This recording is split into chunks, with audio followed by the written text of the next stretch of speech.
Donc, bienvenue à notre laboratoire de la semaine 5. Ouais. Donc, aujourd'hui, on va regarder les solutions du cours 4 et 5 parce qu'on ne les avait pas regardées auparavant. Donc, on va commencer avec le premier exercice du cours 4 qui nous demandait, donc on avait fait dans des exercices précédents, une fonction qui calculait l'aire d'un triangle. Et ici, on voulait rajouter à cette fonction-là de la validation, okay, donc la même chose qui est demandée dans le premier travail pratique, sur les paramètres d'entrée. Donc, le principe de validation, c'est de s'assurer que les paramètres d'entrée ou des informations quelconques ont une forme ou des conditions spécifiques pour m'assurer que mon travail est intègre, donc qu'il n'y a pas de problématique avec les valeurs que je suis en train d'essayer. Donc, si je suis en train d'essayer de faire l'aire d'un triangle avec, admettons, des valeurs imaginaires, hein, I ou J, ben, il y a quelque chose qui ne fonctionne pas là. On n'a pas le droit de travailler avec ça. Fait que ici, on se dit, je veux faire de la validation pour que ce soit des nombres non vides. Donc, on a vu avec les tableaux qu'on peut avoir des tableaux vides, fait qu'on va avoir une information à l'intérieur. Et on veut s'assurer qu'il soit positif. Donc, on veut ajouter ces validations. Donc, les validations-là, si on regarde notre réponse, donc le principe, c'est que la fonction reste sensiblement pareille. Donc, les paramètres d'entrée, les sorties, le calcul lui-même, tout ça, ça reste pareil. Mais après, avant de faire ces calculs-là, donc au tout début de la fonction, on utilise des fonctions de validation. Donc ici, on utilise les fonctions isEmpty qui me permet de détecter s'il y a de l'interférence, si ça coupe ou qu'est-ce qui se passe dans le son. C'est pas assez. Je pense que c'est ici, comme ça. Ici, il y a d'autres personnes qui sont en train de faire d'autres discussions en même temps à côté. Fait que c'est normal qu'il y ait un petit peu de crossover. C'est la vie de working from home. Donc, on continue avec ça. On va essayer de se mettre plus proche. Donc, avec les fonctions de assert avec le isEmpty, ça me permet de détecter est-ce que la base est empty ou pas. Fait que si on veut détecter est-ce que ces éléments-là sont vides. Fait que le assert, comment il fonctionne, ça détecte est-ce que la condition qui est à l'intérieur ici, elle est vraie. Si elle est vraie, il ne se passe rien de spécial. Si elle est fausse, ben là, on va avoir un ajout qui va me permettre de arrêter mon programme. Donc, ça va faire en sorte de nous vérifier que les valeurs ne sont pas empty derrière. Donc, en utilisant l'inverse d'empty, en dire que c'est pas vide et que hauteur n'est pas vide. Donc, si ça c'est vrai, il ne se passe rien. Mais si ça accroche, il va y avoir une erreur qui va nous dire entrée vide, puis on va savoir qu'est-ce qui se passe. Ensuite, on vérifie que nos deux valeurs sont positives. Donc, dans ce cas-ci, on veut juste vérifier qu'ils sont plus grandes que 0. Donc, sinon, on peut avoir un message d'erreur qui est indiqué. Donc, ça nous permet de voir bien comment est-ce qu'on fait la validation qui est souvent demandée dans des fonctions à l'intérieur de notre TPA. On a ensuite un petit script qui... Oui, pardon. Attends une seconde, je t'entends un petit peu mal. C'est mon son qui est pas assez fort. Vas-y, vas-y.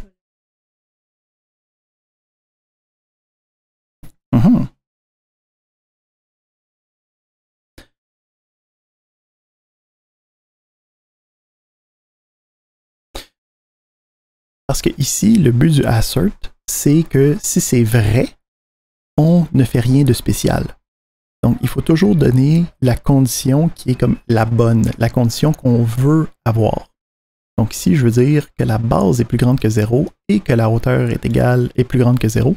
C'est seulement si ces deux cas-là sont vrais que le résultat du assert va être vrai et que je vais continuer mon programme normalement. Je ne peux pas juste l'inverser parce que le assert marche seulement avec que la condition globale soit vraie pour continuer. Excellent. Donc, on continue avec ça. On a un deuxième petit script qui nous demandait de faire un tableau de 5 cases initialisées à la valeur 0. Puis on a un script qui va remplir chacune des cases avec une saisie. Puis après ça, on veut trouver puis afficher la valeur maximale du tableau. Donc premièrement ici, hein, toujours bien spotter, hein, c'est en préparation à l'examen, spotter les points importants. Là. On a un script, pas une fonction, donc on n'aura pas besoin d'avoir le mot function à l'intérieur. On a des tableaux, on a des saisies, hein, donc le mot saisie ici est important, puis on affiche, donc ça veut dire qu'il va y avoir des inputs, des fprintf. On a donc la création de tableau, là, ici j'ai juste fait 2 créations de tableau qui fait la même chose, juste pour démontrer différentes manières de le faire. Donc on a la manière manuelle, puis on a la manière en utilisant une fonction qui va créer un tableau avec juste des zéros à l'intérieur. C'est exactement la même chose, il n'y a pas de différence entre ces deux-là. Ensuite, quand on veut parcourir un tableau, on peut utiliser la boucle for avec l'indice qui commence à 1 puis qui se termine à la case maximum de mon tableau. On aurait pu aussi utiliser le numel, hein, pour être capable d'arriver aux mêmes fins. Puis à l'intérieur, qu'est-ce qu'on va faire? Ben, on va utiliser notre index de boucle, notre i, pour être capable de bien sélectionner les différents éléments qu'on veut rajouter dans notre input. Une fois que, donc ça ici, ça va nous permettre de remplir les différentes cases de mon tableau. Une fois que j'ai rempli les différentes cases, je vais pouvoir essayer de trouver le maximum. Donc pour trouver le maximum, c'est un principe où c'est qu'on va parcourir le tableau, puis on va essayer de trouver la valeur de maximum local, le maximum jusqu'à présent. Puis à la fin, ben, on va se retrouver en ayant parcouru toutes les cases avec le vrai maximum. Donc on commence, puis on dit, on va assumer que notre première case, c'est notre premier maximum. On va essayer de battre ça. Fait qu'on va parcourir toutes les cases subséquentes, donc pas besoin de parcourir. J'aurais pu marquer 1 à 5, ça aurait fonctionné quand même, mais j'ai pas besoin de la checker la première case. Je pense déjà que je fais semblant que c'est déjà mon maximum local. Fait que à chaque autre case que la première, je regarde est-ce que c'est ma deuxième case qui est le maximum. Si c'est plus grand que mon maximum courant, ben ça remplace mon maximum local. Puis ça va faire ça pour la troisième case, la quatrième case, la cinquième case, puis à chaque fois, ça va prendre un maximum qui est de plus en plus grand. Si la première case, c'est le maximum, ben ça va juste rester le max dès le début, mais ça va me permettre de trouver c'est quoi le maximum de mon tableau. Une fois que j'ai terminé avec ça, je peux faire afficher mon maximum pour avoir mon résultat final. Et ça, c'était notre deuxième exercice avec les tableaux. Troisième, donc on avait des fonctions qui commençaient à utiliser les tableaux. Donc on avait vu que dans MATLAB, les tableaux, c'est synonyme de variables. Toutes les variables sont des tableaux. Donc on peut avoir comme paramètre d'entrée des tableaux, on peut avoir comme retour des tableaux. Ça n'a pas d'incidence sur qu'est-ce qui se passe dans les noms des paramètres ou dans le nom des retours. C'est toutes des tableaux de toute façon. Fait qu'on avait une première fonction qui va recevoir un tableau. Hein. Le mot recevoir, ça nous indique qu'on a des paramètres d'entrée. Donc on reçoit un tableau, puis on retourne. Le mot retourne encore une fois un mot-clé qui me dit que c'est une fonction qui va avoir un retour, une réponse, donc le nombre d'occurrences de la valeur dans le tableau. Fait qu'on a deux paramètres d'entrée, un tableau et une valeur, un retour qui va être le nombre d'occurrences de la valeur dans le tableau. Fait que si j'ai un tableau de 1, 2, 3, 4, 5, 6, 7, 8, 9, 10, 1, 2, 3, 4, 5, 6, 7, 8, 9, 10, 1, 2, 3, 4, 5, 7, 8, 9, 10, puis je demande il y a combien de 3 là-dedans, ben il va me répondre, ben mettons 4 ou n'importe quelle valeur en fait, entre 1 et 10, il va me répondre qu'il l'a 3 fois. Hein, donc c'est le nombre d'occurrences, le nombre de fois que ça apparaît dans mon tableau initial. Fait que comment est-ce qu'on fait pour trouver ça? Donc on a notre fonction, on a nos paramètres d'entrée. Il n'y a pas rien de spécial hein, pour indiquer que le paramètre d'entrée c'est un tableau, parce que dans MATLAB, toutes les variables, c'est des tableaux. Puis on a notre réponse ici qui va être le nombre d'occurrences. Ici, on a marqué nombre. Donc, on veut parcourir notre tableau et pour chacune des cases, on veut vérifier est-ce que cette case-là, c'est la valeur que je recherche. Si c'est la valeur que je recherche, ben là, il faut comme que je la compte dans un compteur final qui va me dire le nombre d'occurrences. Je vais parcourir mon tableau en commençant en disant j'ai mon nombre qui est à 0, là, mon nombre d'occurrences qui est vide. Je vais parcourir chacune des cases. Donc là, ici, on a notre formule typique de 1 jusqu'à numel de tableau. Puis après ça, on a la case qui est égale à la valeur. Donc, si ma case courante est égale à ma valeur, ben, ça va incrémenter mon compteur. Ici, on a une incrémentation. Donc, le nombre est égal au nombre plus 1, le nombre courant. Donc, ça commence à 0 plus 1, ça donne 1, après ça c'est 1 plus 1, ça donne 2, après ça c'est 2 plus 1, ça donne 3, et ainsi de suite. Donc, ça va trouver le nombre d'occurrences qu'on a besoin de notre valeur dans notre tableau. Et une fois qu'on a terminé, ben, on n'a pas besoin de rien faire d'autre. Dans cette valeur-là, qui est notre valeur de retour, notre variable de retour, on a la valeur qu'on a besoin, qu'on veut retourner. Et qu'on n'a pas besoin de faire aucune assignation spéciale. Notre valeur de retour est déjà setée correctement. Et que ça, c'était pour trouver le nombre d'occurrences d'une valeur dans un tableau. Ensuite, je vais écrire une fonction qui reçoit un tableau de taille inconnue, un seuil minimum, puis un seuil maximum avec une nouvelle valeur. Fait que le principe ici, c'est qu'encore une fois, on va vouloir parcourir le tableau. La fonction va modifier toutes les valeurs du tableau entre les deux seuils. Fait qu'on a un seuil minimum, un seuil maximum. Mettons entre 5 et 10. Fait que toutes les valeurs qui sont entre 5 et 10, je vais vouloir que ça devienne une nouvelle valeur. Fait que mettons toutes les valeurs entre 5 et 10, je veux qu'ils deviennent 0. Ça sera un exemple d'utilisation de cette fonction-là. OK. Fait qu'on regarde comment est-ce que ça fonctionne. Ici, un point intéressant, c'est qu'on peut avoir comme paramètre d'entrée un tableau, puis ça va être en même temps la variable de retour. Donc ici, on a juste besoin de modifier ce tableau-là, puis le tableau modifié va être retourné avec ses nouvelles valeurs, puis on va pouvoir avoir un tableau modifié. Fait que je reçois ici mon tableau, ma valeur minimum, ma valeur maximum de mes deux seuils, puis la valeur avec laquelle je veux la remplacer. Fait que on a ici deux indices qui me disent, ben, je veux juste aller modifier ces indices-là. Et à l'intérieur, je vais aller modifier ma valeur que je veux. Fait que ici, qu'est-ce qui est intéressant, c'est de voir qu'on peut avoir un tableau en paramètre d'entrée, on peut le modifier, puis on peut l'avoir en variable de retour. Right? Et ça fait le tour de notre première série d'exercices. Ensuite, on allait dans nos exercices, on l'avait fait ensemble. On va aller regarder quelques fonctions sur les chaînes. Donc ici, ces éléments-là, c'est tout en préparation pour l'examen intra. Hein? Donc ça va être de la matière qui va être à notre examen intra, mais qui n'est pas nécessairement obligatoire pour compléter le premier travail pratique. Donc c'est pour ça que je voulais prendre le temps de faire ça avec vous. Donc on voulait écrire trois différentes fonctions. Donc on veut trouver le nombre d'un caractère spécifique dans une chaîne.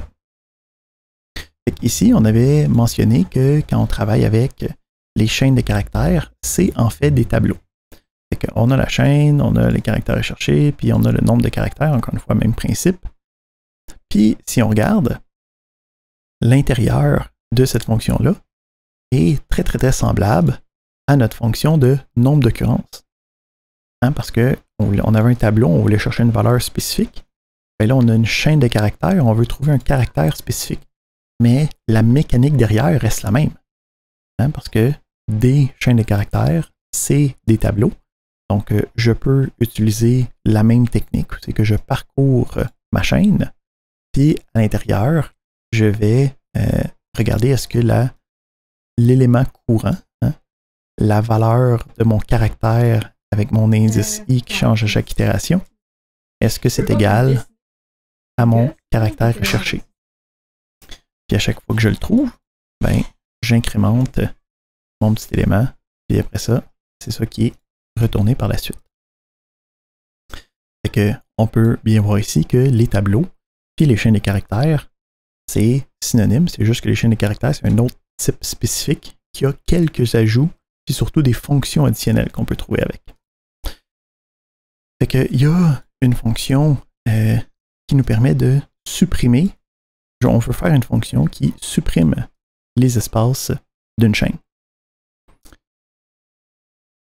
Fait que le principe ici, ça va être de, encore une fois, parcourir la chaîne, okay, comme si c'était un tableau.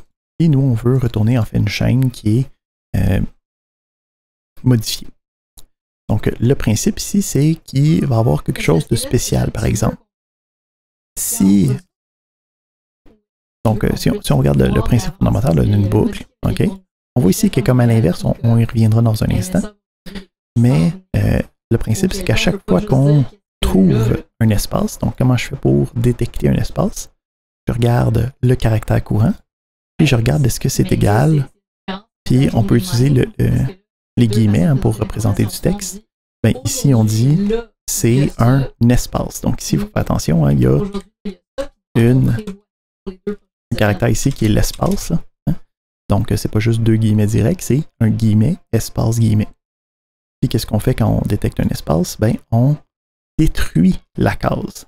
Donc, on est capable de détruire la case en assignant un tableau vide à une case.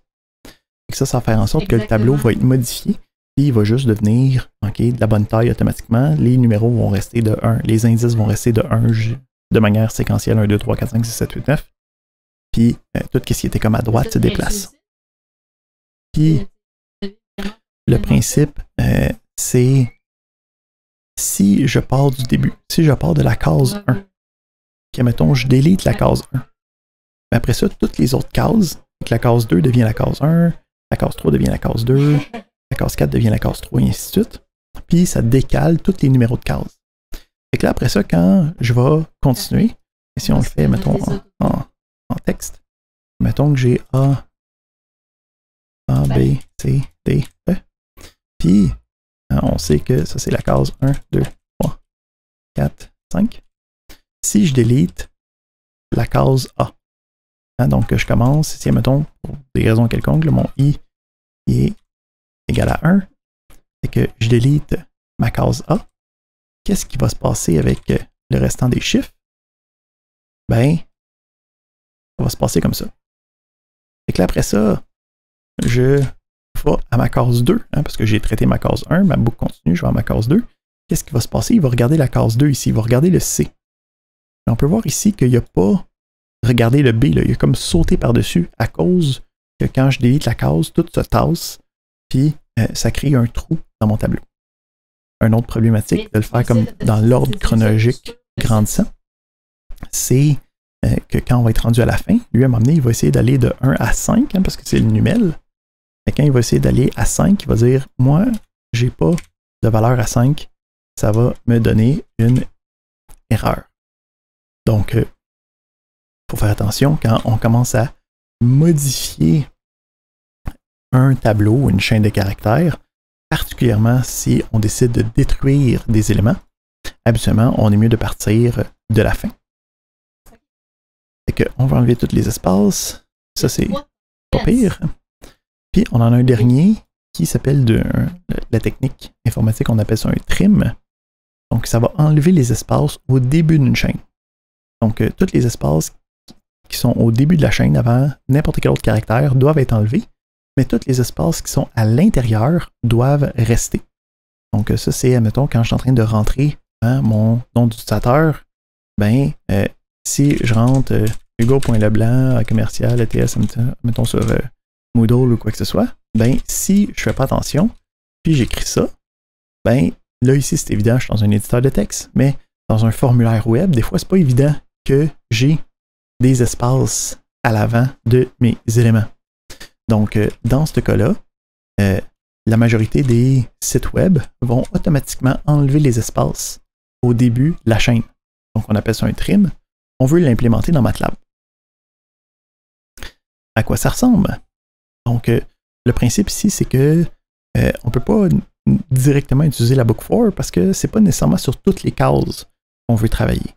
On veut travailler sur toutes les cases qui sont au début, puis qui est un espace. Donc ici, la tactique, la technique, c'est de dire, tant que la première case, c'est un espace. Donc tant que la première case, c'est un espace, je vais vouloir prendre action. Ici, encore une fois, on a notre fonction, hein, ça prend la chaîne, ça retourne la chaîne. Fait que tant que notre première case a un espace, je vais déliter cette case-là. Fait que là, s'il y a un espace au début, il va être délité, tout se tasse.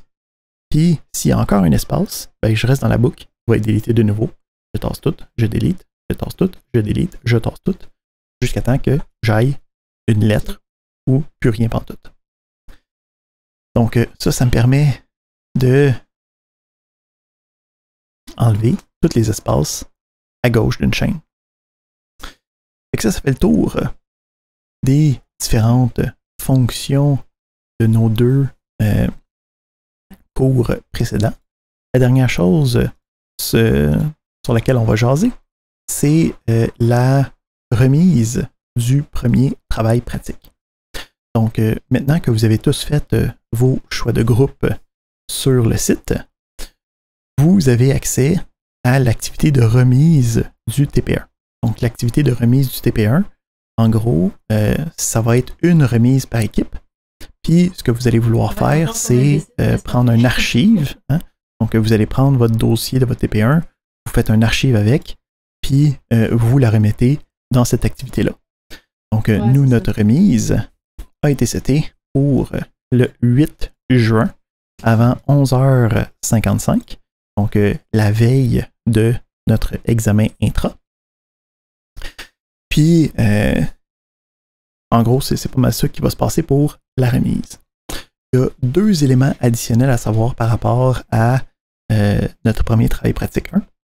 Donc, la semaine prochaine, durant le laboratoire, 24 heures avant la remise, moi, je vais vous donner la batterie de test que je vais utiliser sur votre projet. Donc, vous allez savoir d'avance le niveau de fonctionnalité de votre projet par rapport aux tests préétablis. Donc, soyez là la semaine prochaine pour être capable de bien regarder comment utiliser ces différents tests-là avec moi. Puis, après ça, donc, nous, on a l'examen le 9. Hein? Donc, oui. Ouais. Ah, ok, ben, si tu veux, je peux le mettre le 9 à minuit 1. Ça va me faire plaisir. Ici, tiens.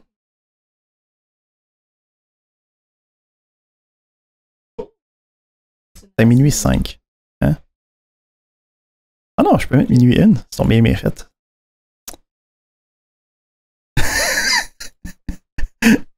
Et voilà. Donc, je veux que ce soit remis avant l'examen intra.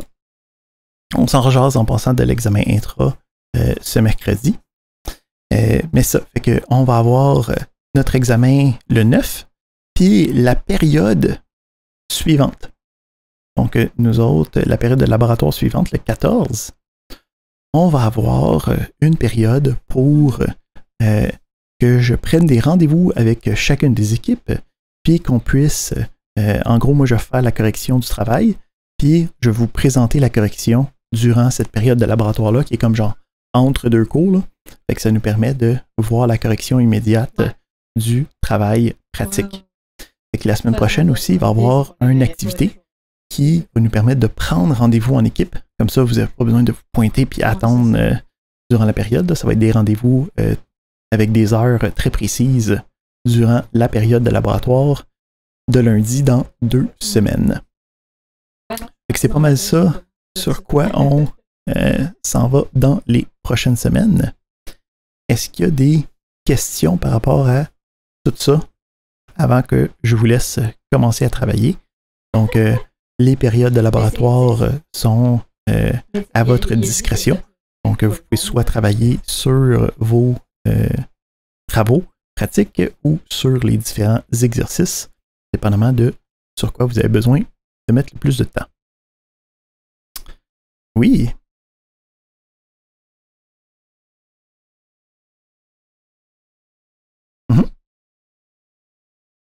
Ben ici, tout ce que je viens de montrer en passant,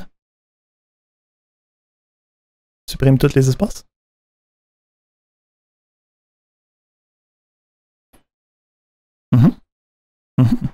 Fait qu'ici, exactement. Fait qu'à la place d'aller de 1, mettons, jusqu'à 5, lui, il va aller de la taille, fait que mettons 5, il va faire des sauts de moins 1, fait qu'il va faire 5, 4, 3, jusqu'à 1. Fait qu'en gros, il va partir de la fin à la place de partir du début du tableau. Excellent. N'oubliez pas que tous ces exemples-là, ils sont disponibles dans les sections de chaque cours, dans les exemples et exercices du cours à l'intérieur de Moodle. Est-ce qu'on a d'autres questions avant qu'on commence à ouvrir nos merveilleuses salles de dérivation? On est pas mal prête.